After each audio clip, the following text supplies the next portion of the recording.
बिहार में महिलाएं भी सुरक्षित नहीं रही, अपराध चरम सीमा पर है। नीट छात्रा के साथ जिस तरह से हुई, कैसे देखते हैं इस वाले को? देखिए, बिहार में महिलाओं के वोट से ये सरकार दावा करती है कि महिलाओं के वोट से इनकी सरकार बनी है। और बिहार में ही इसी विधानसभा सत्र में विधान परिषद में सरकार ने आंकड़ा जारी किया है और उस आंकड़े में बताया है कि जो तथाकथित जंगल राज था, जिस जंगल राज के डर दिखाकर ये लोग महिलाओं का वोट लेते हैं, उसी जंगल राज 2004 में जो महिलाओं के ऊपर अपहरण जैसे मामले जो थे वो करीब 3000 के आसपास थे, 3400 के आसपास।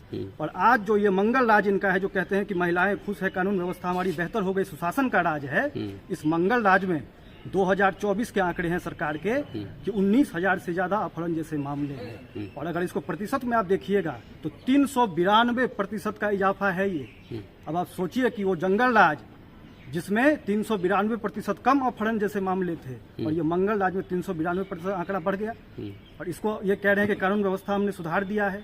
पटना जैसे जो राजधानी पटना है, इसके अंदर महिलाएं सुरक्षित नहीं है, बच्चियां सुरक्षित नहीं है। नीट का एक मामला आप सबने देखा, जहानाबाद की बच्ची के साथ कितना ज्यादा पुलिस प्रशासन, पुलिस के लोग प्रेस कॉन्फ्रेंस करके ये कह रहे थे कि कोई मामला नहीं है, किसी तरह का कोई अपराध नहीं हुआ है, कोई जुर्म नहीं हुआ है। और जब प्रशांत किशोर जी पहले व्यक्ति जो पहुंचे जहानाबाद, वहां पर जब इस मामले को उठाया उन्होंने, तब सरकार पर जब दबाव बनी तो सरकार ने एसआईटी गठित की। और उसके बाद क्या परिणाम रहा, एसआईटी ने भी जांच करने के नाम पर सिर्फ खाका पूर्ति किया और तब सरकार को मजबूरी में अपनी एसआईटी से ही केस को लेकर सीबीआई को रेफर करना पड़ा है। तो यही विधि व्यवस्था बिहार में चल रही है।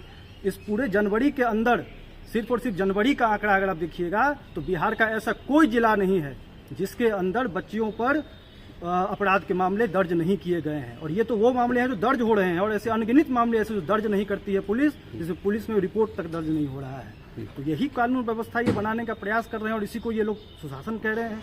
अगर ये कानून व्यवस्था है तो फिर बिहार में महिलाएं आज भरोसा नहीं कर पा रही हैं। आज आप देखिए, पटना के जितने गर्ल्स हॉस्टल थे लगभग खाली हो चुके हैं, क्योंकि लोगों को पुलिस प्रशासन पर भरोसा नहीं रहा है। लेकिन सबसे बड़ी बात तो ये हो रही है कि नीट छात्रा पर जो लोग भी बोल रहे हैं, सवाल कर रहे हैं, उन्हें प्रशासन द्वारा अरेस्ट कर लिया जा रहा है, उन्हें धमकी मिल रही है। कैसे कर सकते हैं इसको? नहीं, ये दिखाता है कि जब आप बिहार के अंदर जब पुलिस प्रशासन इतनी कमजोर है, अगर पुलिस प्रशासन ही अपराधियों को संरक्षित करेगी, अगर पुलिस प्रशासन ही अपराधियों को बचाएगी, तो लोगों का विधि व्यवस्था से भरोसा उठ जाएगा। अब जो लोग इस मामले में अपनी आवाज को बुलंद कर रहे हैं, अपराधियों के खिलाफ आवाज उठा रहे हैं, उनको अगर पुलिस प्रशासन को इतना समय है कि उनको गिरफ्तार करे, उनको जेल में डाले। बिहार में पुलिस प्रशासन के पास हर उस काम को करने का समय है, सिवाय इसके कि बिहार में विधि व्यवस्था को ठीक करे, कानून व्यवस्था का राज लाए। और ये दिखाता है जो बात प्रशांत जी 3 साल से बिहार के गांव-गांव में घूम कर कह रहे थे कि अगर आप गलत लोगों को चुनिएगा, अगर आप अपराधी को चुनिएगा, अगर आप अपराधी प्रवृत्ति के, माफिया प्रवृत्ति के लोगों को सत्ता में बिठाइएगा, तो कभी ये उम्मीद मत रखिए कि बिहार में कानून का राज आएगा, बिहार में अच्छे लोगों का शासन आएगा। राबड़ी देवी तो विधानसभा में ही, परिसर में ही कह दी कि नीट छात्रा के मामले में बड़े मंत्री के बेटे का हाथ है या फिर मंत्री का हाथ है। आपको क्या लगता है?